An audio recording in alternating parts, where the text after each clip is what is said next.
road to success is brought to you by Equity Bank. Equity Bank. You are listening, caring partner. Welcome to Road to Success, the key to your next level in business. In our show today, we meet a Zumba fitness instructor, and later we talk about capital in business. Don't go away.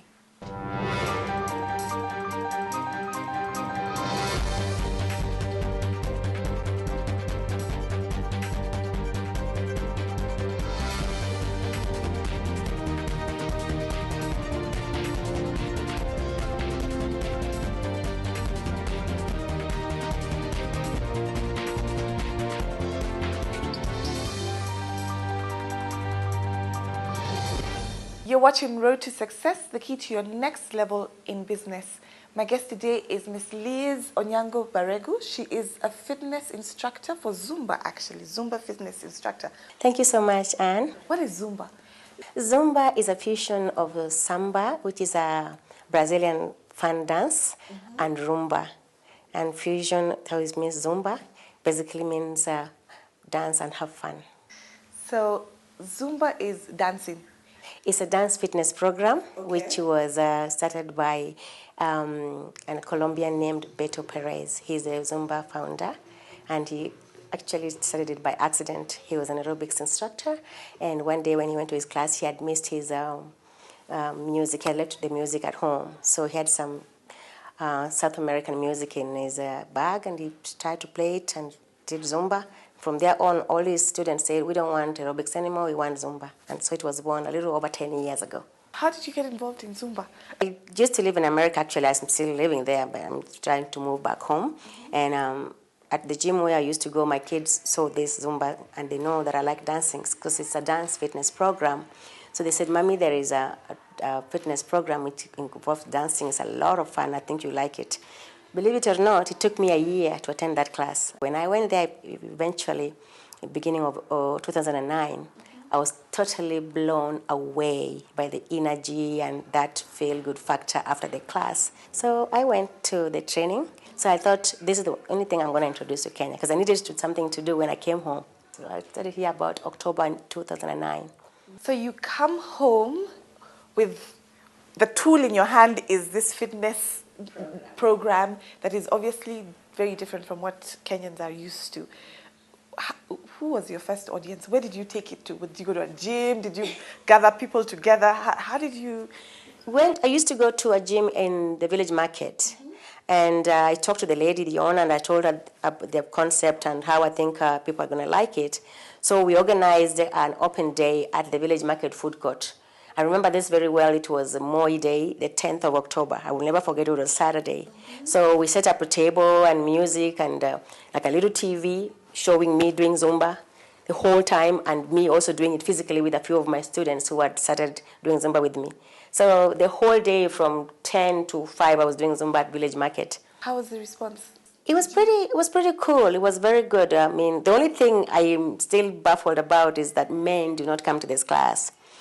However, one of my students has now become an instructor, and his classes are being polluted by men. So I think seeing that now a male instructor is teaching Zumba, I think it's going to make them understand that it's not only for men, but it's an exercise like any other. So women had been your main clients.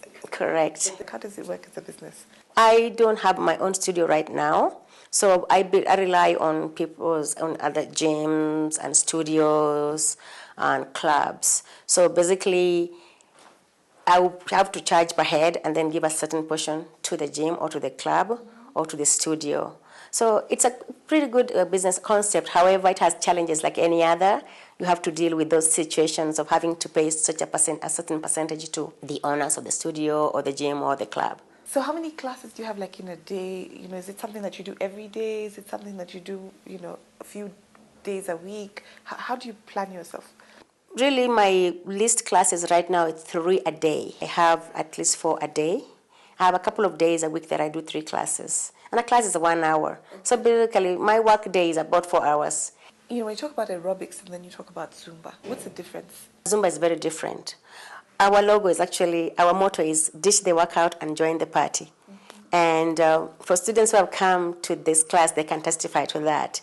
It is a lot of nice Latino hypnotic music and very soothing, very distressing, very appealing. So it's different. How do people know that you exist?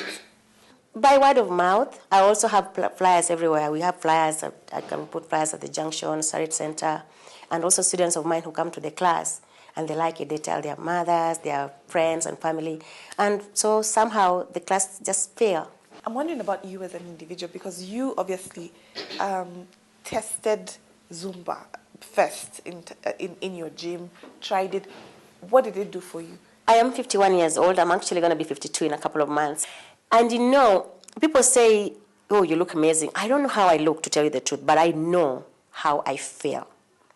So maybe how I feel translates from the outside, but I know when I started Zumba, I started feeling this little thing about just being happy and feeling a lot younger and feeling lighter and just amazing. Does Zumba help you lose weight, tone, all those other things that workouts do? Definitely. You will burn calories. In a Zumba class, ordinary, you burn between 400 calories to 1,000, depending on how much effort you put in.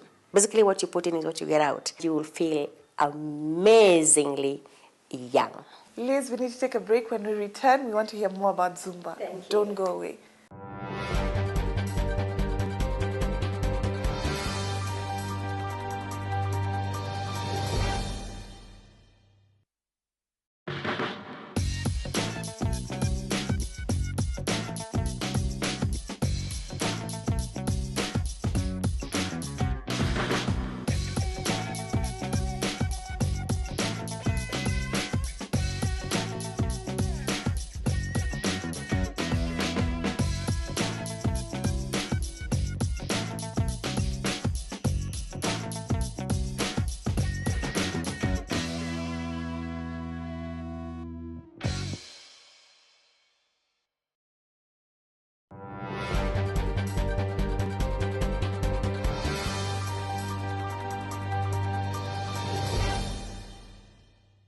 Welcome back. You're watching Road to Success, the key to your next level in business.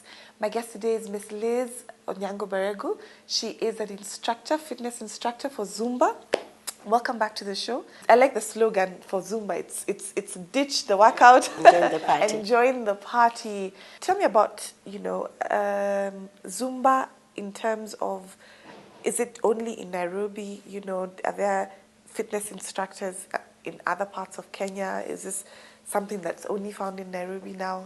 I am the pioneer of Zumba in Kenya. Mm-hmm. As I said, I started, my first demo was in October, the 10th to be precise.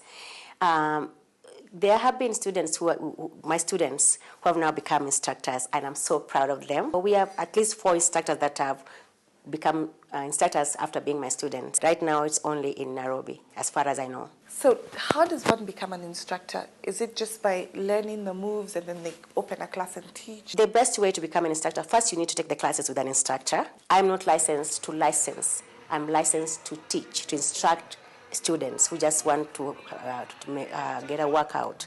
But if you're interested in becoming an instructor, you take classes with me or with any other instructor. Then once you feel that you're comfortable and you get all the basic moves, merengue, salsa, reggaeton, hip hop, the very 4 basic moves, then you can now go out of the country and get certified. So certification is where? The nearest here is in South Africa. There is a lady who is a ZES. ZES means Zumba Educational Specialist. You must be licensed by a ZES. You cannot be licensed by an instructor like me or any other person. And those are found outside the country. Tell me about challenges. There's ups and downs in everything. Like you can start a class somewhere with 30, 40, 20 people, and there is always somebody is traveling, somebody's kid is sick, or they are sick themselves. They will have fluctuation in attendance. There is that. And then also, like, I'm looking for a studio. It's quite difficult to find a place. It's a challenge. Because I would be happy if I had my own studio, then I can control my pricing, everything, and then I can pick a few very good classes with 20 or more students. Tell me about lessons learned. You've been back home for a year and a half, pioneering Zumba. Obviously, it's caught up in many areas, especially in the Nairobi County. What are some of your lessons learned? Like I used to teach at a place, and I learned certain things. Like, if you're not agreeing on a rate or something, you need to figure out who do you talk to. Do you talk to the members? Do you talk to the management and stuff like that? So you find that you make mistakes without even knowing, because you're trying to figure out, you're trying to talk to somebody, or maybe a member will talk to you and say, we don't want you to leave, we want you to like this class, and maybe you open your mouth and say, well, I can't stay because of X. And the next thing you know, it's being had in other quarters that you didn't mean it to go to. So those are the kind of lessons you need to. I've learned to not talk too much, just watch things and know where to channel my grievances or my concerns, so to speak.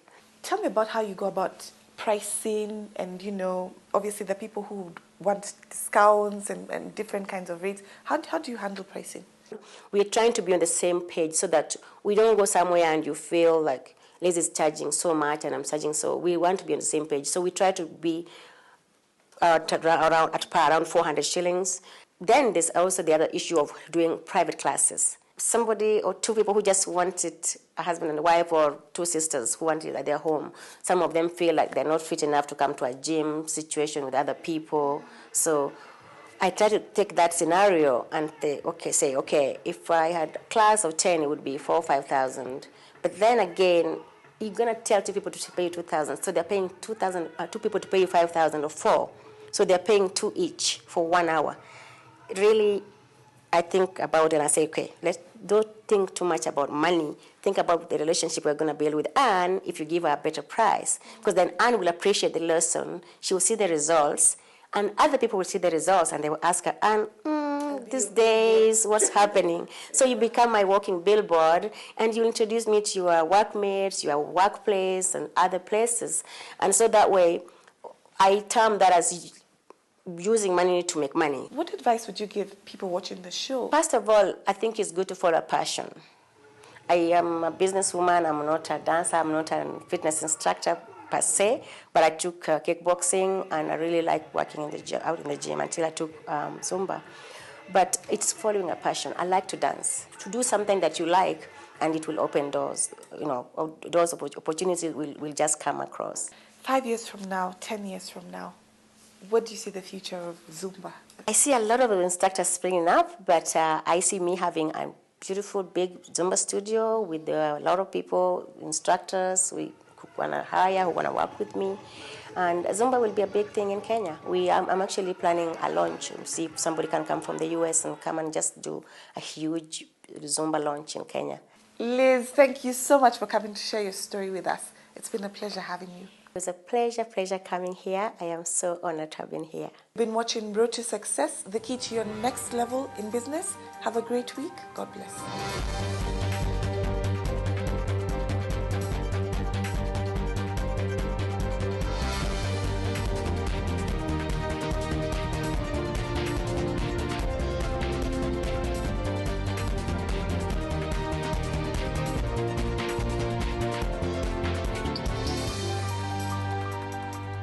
Road to Success is brought to you by Equity Bank.